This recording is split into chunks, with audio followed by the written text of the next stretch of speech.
Hello my friend, this is Professor MJ, a university statistics professor, and I'm back for my NFL picks in the wildcard round. Backed by popular demand, here's my dog Cooper, who is now 3.5 months old. As you can see, he's getting bigger and bigger every day.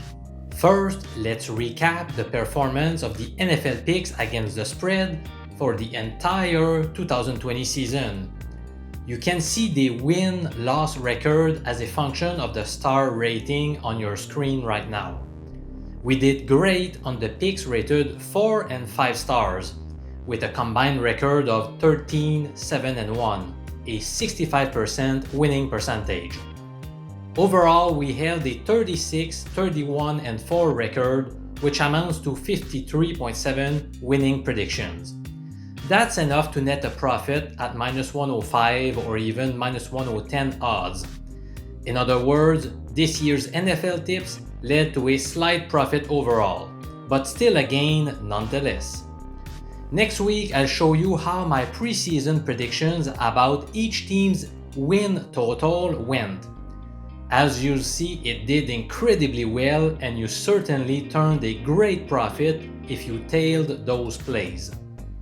By the way, the winner of the last underdog contest is Steven Bradshaw, who picked the Jets over the Browns and also the Cowboys over the Eagles. Congrats, buddy! Please email me to redeem your $50 prize. During the regular season, I did not make a pick on all games, but for entertainment purposes, I'll do it in the playoffs, and I will let you know how much confidence I have in each pick. So the best part of the NFL season is coming up. So let's dive right in with my NFL picks for wildcard weekend. The first wildcard game involves the Indianapolis Colts against the Buffalo Bills, where Buffalo is 6.5 point favorite. We are starting strong with my top pick of the weekend. I'm putting my money on the Bills in this matchup. Can you believe Buffalo has beaten the spread in each of their last 8 games? That's unbelievable. Only 4 teams in the past ended the season by beating the spread on at least 8 straight games, and all of them were winning wagers in their first playoff game. The Colts suffered a big blow in Week 16 when they lost their star left tackle, Anthony Castonzo. The team absolutely needs to protect Philip Rivers well, because he is a statue in the pocket, and he tends to get bottled up easily. To me, Rivers having no mobility whatsoever is a big factor, as opposed to Josh Allen, who can escape the pressure on a regular basis. Also, Indy is great defending the run, but they were not nearly as good against the pass, where they finished in the middle of the pack in terms of passer rating allowed. Now facing a passing team, that could spell trouble for Indianapolis. The Colts' defense overall slowed down as the season progressed. Indeed, they allowed an average of 19.7 points per game through their first 9 meetings, while that number increased to 26.4 in the final 7 matches. Now the Bills defense did the exact opposite and seems to be peaking at the right time. They surrendered 28 points per game in their first 6 contests versus 21 points per game over the last 10 games. The temperature is expected to be below 0 degrees Celsius this Saturday. Philip Rivers played his entire career in the warm weather of San Diego and Los Angeles, before joining the Colts, who play in a stadium covered by a dome. So I believe Buffalo wins big and finally gets its first playoff victory since 1995. So my official pick here, the Buffalo Bills minus 6.5 points against Indy. Wildcard game number 2, the LA Rams at the Seattle Seahawks, with Seattle being 3.5 point favorites. I'm not going to bet this game, but if I was forced to do it, I would back the Rams here. The situation at quarterback is unclear for Los Angeles, but the latest reports suggest Jared Goff should be under center. If he is unable to go, John Wolford will take the field. He did better than expected in a must-win game last week. He's not as good as Goff as a passer, but he was a threat as a runner. I also like the fact that the Rams are expected to get 3 key players back this weekend. Wide receiver Cooper KUPP, left tackle Andrew Whitworth, and defensive end Michael Brockers. Seattle's defense improved a lot late in the season, while LA's defense was strong all season long. This could be a defensive battle, in which case I prefer to go with the underdog. Still, I'm not going to pull the trigger on the Rams. Seattle has won 11 consecutive playoff games when favored. They also post a great 6-1 ATS record in wildcard games. So I am leaning towards the Rams plus 3.5 points. Wildcard game number 3, the Tampa Bay BUCS at the Washington football team, where the BUCS are 8.5 point favorites. I won't put money at risk in this game either, but I am leaning towards the BUCS. Alex Smith appeared even more limited than usual last week in Philadelphia, and he really played poorly. Washington's running game could not get going all night long, and it led to a bad outing by the offense. Now facing the top run defense in the league, how the heck are they going to score points? I simply do not trust Alex Smith to light up the scoreboard, especially with his top 2 threats, Antonio Gibson and Terry McLaurin, being banged up. So why am I not betting this game then? Well, there are a few numbers and trends that scare me quite a bit. Since 1970, only 3 teams were road favorites by 6 points or more in the playoffs, and all of them lost straight up. Also, the BUCS are 0-4 in primetime games this season. They were really awful in such games.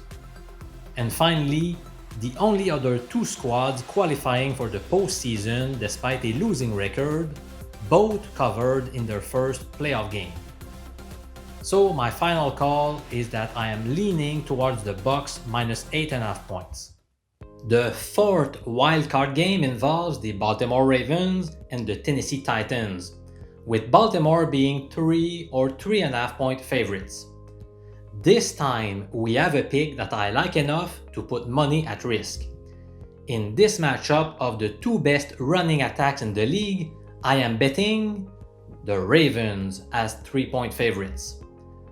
First, how could I omit mentioning the famous revenge factor, which is largely in favor of Baltimore? Not only did they lose 30-24 in overtime back in Week 11, but the Ravens were ousted from the playoffs last year by those same Titans by a 28-12 score. Both of these games occurred in Baltimore. The Ravens will be fired up to avenge those losses, and they won't slow down even if they take the lead this Saturday. The Baltimore train has been picking up some steam recently. John Harbaugh's team has beaten the spread in each of their final 6 games. They are also a perfect 6-0 against the spread over the past 6 road playoff games and 8-3 over the last 11 games in January. A piece of information that may be flying under the radar is the fact that Tennessee has 3 offensive linemen listed as questionable: Roger Saffold, Ben Jones, and Dennis Kelly. Even if they all suit up this Sunday, they are nicked up and could struggle against a tough Baltimore front. If you like betting totals, you may consider grabbing the over for 2 reasons. All 5 times that the Titans were underdogs this year, the game went over the total. And secondly, This will be just the third time that a wildcard game has a total of 55 points or more, and in the previous two instances, the game ended with exactly 73 points scored. So my official pick is the Ravens -3, and I'm also leaning towards over 55 points. Wildcard game number 5 involves the Chicago Bears at the New Orleans Saints, where the Saints are 10-point favorites. This is the third pick that I like enough to call it an official pick. I'm grabbing the Saints as 10-point favorites. The Bears have a fairly weak offensive line, so they are likely to struggle against the ferocious Saints defense. Also, Chicago is likely to miss a key piece of their defense due to injury. Linebacker ROQUAN Smith. He left the regular season final game against the Packers with an elbow injury. It looks like he dislocated his elbow and probably won't be available this weekend. Meanwhile, the Saints have a good shot to get both Alvin Kamara and Michael Thomas back on the field. So that should be a big boost to their offense. There are several statistics favoring New Orleans in this game. First, since 2011, double-digit favorites are 7-1 against the spread in playoff games. Also, Chicago is 0-6 against the spread on the road when facing a team with a winning record. And finally, the Saints are a perfect 4-0 against the spread, following a win by at least 14 points. So based on these arguments, sorry Bear, but I'm taking the Saints. But for some reason, I remain cautious and I won't go big on this one. I still prefer Buffalo and Baltimore this weekend. But still, my official pick here is New Orleans -10. It's time for the final and sixth wildcard game, the Cleveland Browns facing the Pittsburgh Steelers, where Pittsburgh is 6-point favorite. I am clearly avoiding this game. There are way too many uncertainties surrounding this game. The Browns had some COVID-19 cases, which will prevent head coach Kevin Stefanski, star left guard Joel Bitonio, and defensive end Olivier Vernon from taking the field. Other guys are uncertain to suit up this Sunday, including 3 offensive linemen, TRETTER, Taylor, and CONKLIN, and also a couple of cornerbacks, DENZEL Ward and Kevin Johnson. So who will play and who will miss the game?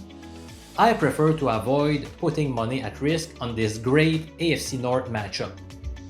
The only wager I could consider making is betting the over. Why? The over has gone 9-1 with Big Ben under center in home playoff games. And also the over is 11-3 when two teams meet 2 weeks in a row. So all I have in this game is a lean for the over 47.5 points. Hey, I hope you found this video insightful. Subscribe to my YouTube channel to get not only NFL picks, but also the college basketball predictions, which have been completely on fire so far. We have been crushing it. Very soon you will also get NBA and NHL picks, so go ahead and smash that subscribe button right now. I'll see you again very soon, my friend.